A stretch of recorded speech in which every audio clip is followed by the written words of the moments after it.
Olá, meus amigos, mais uma vez estamos juntos para estudarmos a palavra do nosso Deus na aula de número 216, Palavra Poderosa. Louvado para todos sempre seja o nome do nosso Senhor Jesus Cristo. Através do Instituto Superior Formação de Guerreiros, vamos estudar juntos a palavra do nosso Deus. Esta aula é parte integrante de um curso de teologia básico em que todos os temas ministrados temos em apostilas que poderão ser adquiridas através dos contatos oliveirasiloafrica@gmail.com, Bispos Antônio Oliveira e Gorete Oliveira. Dentro de uma palavra introdutória, tomamos na carta aos Colossenses, capítulo 3, versículos 14 e 15, que diz o seguinte: acima de tudo isto, porém, esteja o amor, que é o vínculo da perfeição.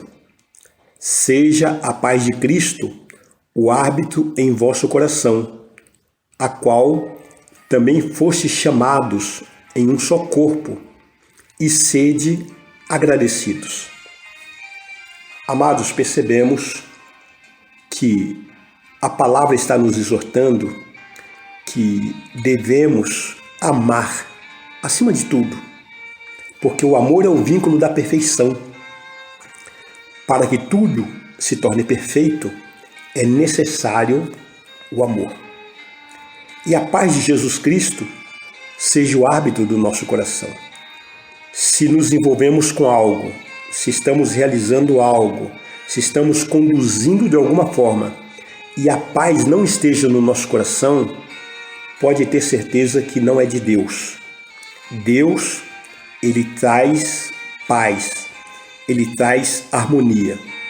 Se de repente o marido e a mulher estão resolvendo sobre determinada situação e começa a discussão, começa a briga, então tome muito cuidado, que muito provavelmente Deus pode não estar nessa situação ou nessa decisão que muitas vezes vocês estão querendo tomar. Então fica aí essa palavra, que a paz do Senhor é o árbitro do nosso coração. Estamos ministrando nessas aulas sobre Libertação Financeira 2. Estamos trazendo numa abordagem sobre a condição de ser santo ou pecador.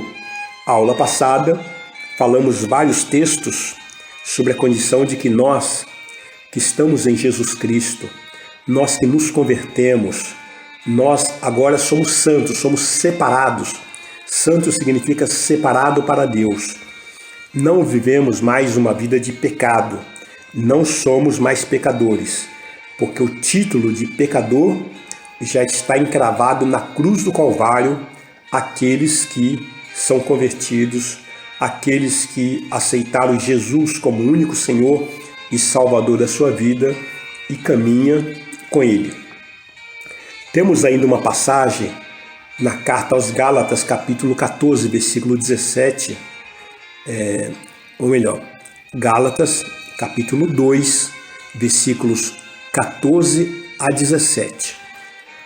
Quando, porém, vi que não procediam corretamente, segundo a verdade do Evangelho, disse a Cefas, na presença de todos: se sendo tu judeu, vive como gentil e não como judeu, por que obrigas os gentios a viverem como judeus? Nós, judeus por natureza, e não pecadores dentre os gentios, sabendo, contudo, que o homem não é justificado por obras da lei, e sim mediante a fé em Cristo Jesus, também temos crido em Cristo Jesus para que fôssemos justificados pela fé em Cristo, e não por obras da lei, pois por obra da lei ninguém será justificado. Mas se procurando ser justificados em Cristo, fomos nós mesmo também achados pecadores, dá-se-á o caso de ser Cristo ministro do pecado? Certo que não. Então veja que o apóstolo está deixando muito claro, né? está dizendo, aqui no versículo 15 propriamente, não pecadores dentre os gentios. Então, aqueles que caminham com Cristo não são pecadores. E no final do versículo 17, diz que nós fomos achados em Cristo, né? Nós somos justificados em Cristo. Se formos mesmo também achados pecadores, dá-se-á o caso de que Cristo seja ministro do pecado? Evidentemente que não. Então a palavra está nos deixando muito clara que aqueles que caminham com Cristo não são mais pecadores e sim santos. Efésios capítulo 1, versículos 4 e também o versículo 15. Assim como nos escolheu nele, antes da fundação do mundo, para sermos santos e irrepreensíveis perante ele e em amor. Por isso também eu, tendo ouvido a fé que há entre vós no Senhor Jesus e o amor para com todos os santos. Amados, a palavra está sendo ministrada. Nós estamos aqui dando vários textos bíblicos que mostram que nós somos santos, não somos mais pecadores, mas eu quero exortá-los nos seguintes termos.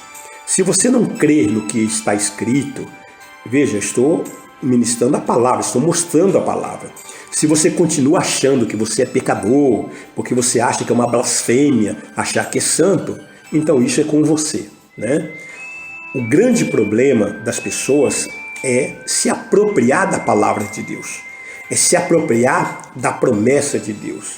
E as pessoas muitas vezes se colocam na condição de miseráveis, de rejeitados, de nada, de ninguém, esquecendo que Deus nos chamou para sermos um com Ele. E se Deus é santo, como é que o pecador pode ser um com o santo? Não. A natureza de Deus, que é santa, produz santos.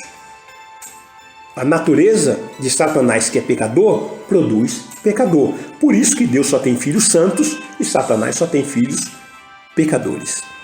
Efésios capítulo 3, versículo 5 e também versículo 8 está escrito: o qual em outras gerações não foi dado a conhecer aos filhos dos homens, como agora foi revelado aos seus santos apóstolos e profetas no Espírito.